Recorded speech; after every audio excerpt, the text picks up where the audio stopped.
Hi, welcome to Ramya's taste travel. ഇന്ന് ഞാനൊരു ചീര ഉപ്പേരിയാണ് ഉണ്ടാക്കുന്നത്. അപ്പോൾ എല്ലാവരും ഉണ്ടാക്കുന്ന പല രൂപത്തിലും ഉണ്ടാക്കും, പക്ഷേ ഈ രീതിക്കൊന്ന് ഉണ്ടാക്കി നോക്കൂ കേട്ടോ. അപ്പോൾ ഏത് ചീര വേണമെങ്കിലും എടുക്കാം. ഞാൻ പച്ച ചീരയാണ് എടുത്തേക്കുന്നത്. ഇത് നല്ലോണം കഴുകി വൃത്തിയാക്കി കുറച്ച് ലേശം ഉപ്പൊക്കെ ഇട്ട് കഴുകിക്കോളൂ കേട്ടോ. അത് ഞാൻ വാങ്ങിയ ചീര ആയതുകൊണ്ട് അങ്ങനെ കഴുകണം. അപ്പോൾ അത് നല്ലോണം കഴുകി വൃത്തിയാക്കിയിട്ട് ഇതേപോലെ പൊടിയായിട്ട് അരിഞ്ഞെടുക്കാം. ഇനി അതിലേക്ക് കുറച്ച് ചുവന്നുള്ളി, വെളുത്തുള്ളി വേണം. പിന്നെ ഞാൻ സ്പെഷ്യലായിട്ട് ഇതിൽ കുറച്ച് തേങ്ങാക്കൊത്ത് ഇടുന്നുണ്ട്. ഇനി വേറൊരു സ്പെഷ്യലും കൂടി ഇടുന്നുണ്ട് ഇതിൽ. നമുക്കത് എന്താണെന്ന് നോക്കാം. ഇതിലേക്ക് ഞാൻ ഒരു താറാമുട്ടയാണ് എടുക്കുന്നത്. അപ്പോൾ സാധാരണ മുട്ട എടുത്താലും കുഴപ്പമില്ല കേട്ടോ. എൻ്റെ അടുത്ത് ഇവിടെ താറാമുട്ട ഉള്ളതുകൊണ്ട് ഞാൻ ഒരെണ്ണം എടുക്കുന്നുണ്ട്. അതൊരു വലിയ താറാമുട്ടയാണല്ലോ, അപ്പോൾ അതെടുക്കുന്നുണ്ട്. അതിലേക്ക് നമ്മൾ ആവശ്യത്തിനുള്ള ഉപ്പിട്ട് കൊടുക്കാം. ഉപ്പിട്ട് കൊടുക്കുക, കുറച്ച് ലേശിട്ടാൽ മതി. ഇനി അതിലേക്ക് നമ്മൾ ഒരു ചെറിയ കഷ്ണം ഇഞ്ചി പൊടിയായി അരിഞ്ഞത് ഇട്ട് കൊടുക്കുന്നുണ്ട്. ഇഞ്ചി അതൊരു നല്ല ടേസ്റ്റാണ് കേട്ടോ. ഇനി അതിലേക്ക് കുറച്ച് കുരുമുളക് നമ്മൾ ചതച്ചത് ഇട്ട് കൊടുക്കുന്നുണ്ട്. നമ്മുടെ എരിവിനനുസരിച്ചിട്ടുള്ള കുരുമുളക് ചതച്ചിട്ട്. ഇനി ഒരു ചെറിയ സവാള പൊടിയായി അരിഞ്ഞതിട്ട് കൊടുക്കുന്നുണ്ട്. ചീരപ്പേരിക്ക് എന്താ മുട്ട എന്ന് വിചാരിക്കും, പക്ഷേ നല്ല ടേസ്റ്റ് കേട്ടോ. ഈ രീതിക്കൊന്ന് ഉണ്ടാക്കി നോക്കൂ എല്ലാവരും. ഉപ്പിട്ടു, കുരുമുളക് ചതച്ചതിട്ടു, ഒരു ചെറിയൊരു കഷ്ണം ഇഞ്ചി പൊടിയായി അരിഞ്ഞതിട്ടു. ഇനി നമ്മളതിലേക്ക് കുറച്ച് കറിവേപ്പില ഒന്നിങ്ങനെ പൊടിയായി അരിഞ്ഞത് ഇട്ട് കൊടുക്കുക, അല്ലെങ്കിൽ ഇങ്ങനെ നുള്ളിയിട്ട് കൊടുത്താൽ മതി. അത് നുള്ളിയിടുമ്പോൾ ആ കറിവേപ്പിലയുടെ ഫ്ലേവറും കൂടി കിട്ടും. ഇനി ഇത് നന്നായിട്ട് മിക്സ് ചെയ്ത് എടുക്കാം.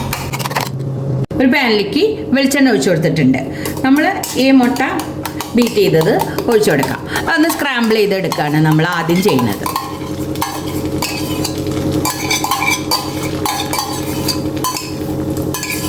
കുട്ടികൾക്കൊക്കെ ചീര കഴിക്കാൻ മടിയാവും അല്ലേ? ചില സമയത്ത് ചീര ഉപ്പേരി ഉണ്ടാക്കിയാലും കറി ഉണ്ടാക്കിയാലും.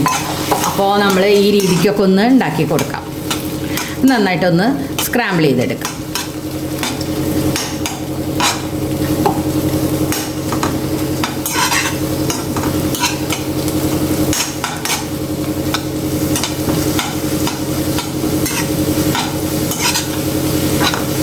ഇനി നമുക്കത് പാനിൽ നിന്ന് മാറ്റാം.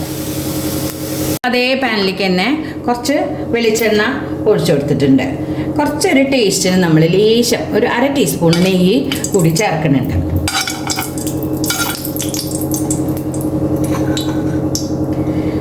ഇനി അതിലേക്ക് കുറച്ച് അല്ലി വെളുത്തുള്ളി നമ്മളെ പാകത്തിനനുസരിച്ചിട്ട്, വലിയതാണെങ്കിൽ ഒന്ന് കീറിയിട്ട് കൊടുക്കാം.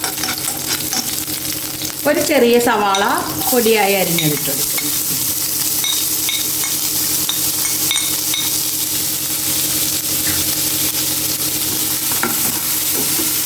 ആ വെളുത്തുള്ളിയുടെയും ആ ഉള്ളിയുടെയൊക്കെ നല്ല പച്ചമണം പോണ വരെ നമുക്കൊന്ന് വാട്ടിയെടുക്കാം.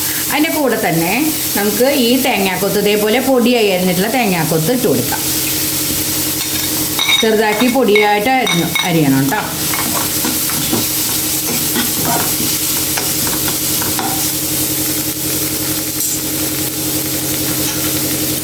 അതിൽ കുറച്ച് മഞ്ഞൾപ്പൊടി ഇട്ട് കൊടുക്കും.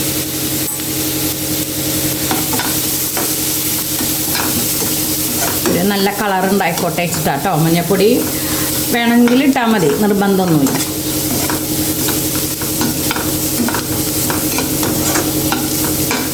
ഇത് നന്നായിട്ടൊന്ന് നല്ലോണം ഒന്ന് വാട്ടിയെടുക്കണം. അതിലേക്ക് കുറച്ച് നമ്മൾ ചതച്ച മുളക് ഇട്ട് കൊടുക്കുക. കുറച്ച് ഇട്ട് കൊടുത്താൽ മതി, നല്ല എരിവുള്ളതാണ്.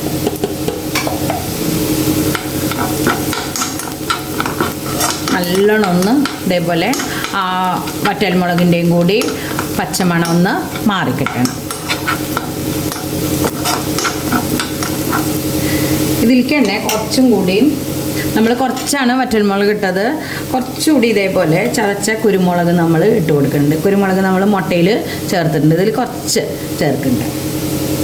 പച്ചമുളകൊന്നും നമ്മൾ ചേർക്കണില്ല, മതി, കുറച്ച് മതി.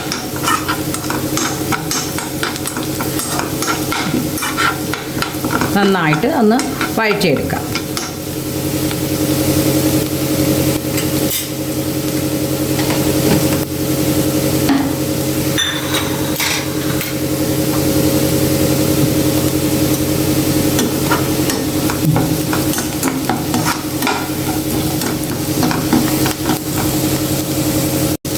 ഇനി നമ്മൾ അതിലേക്ക് അരിഞ്ഞു വെച്ച ചീര ഇട്ട് കൊടുക്കുന്നുണ്ട്.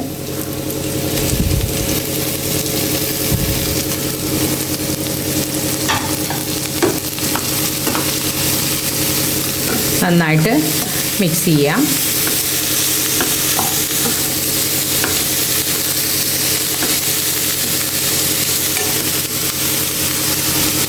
ആവശ്യത്തിനുള്ള ഉപ്പിട്ട് കൊടുക്കാം.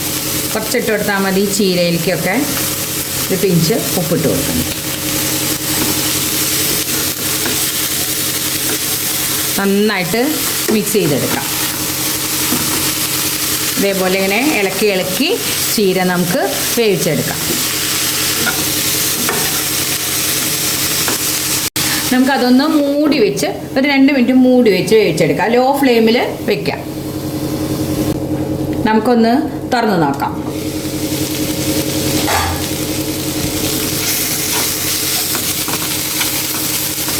നല്ലോണം ഒന്നും കൂടി നമുക്ക് ഇതേപോലെ ഇളക്കിയെടുത്ത് നന്നായിട്ട് ഒന്നും കൂടി വേവിച്ചെടുക്കാം.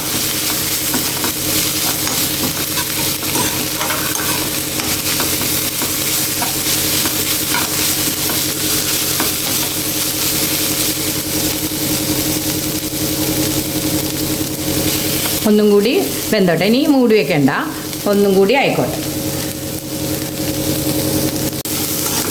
ചീര നന്നായിട്ട് വെന്തിട്ടുണ്ട്. പെട്ടെന്നാവും ചീരയല്ലേ. ഇനി നമ്മൾ അതിലേക്ക് സ്ക്രാമ്പിൾ ചെയ്ത് വെച്ച പാത്തുമുട്ട, അതായത് താറാവ് മുട്ട ഇട്ട് കൊടുക്കുന്നുണ്ട്.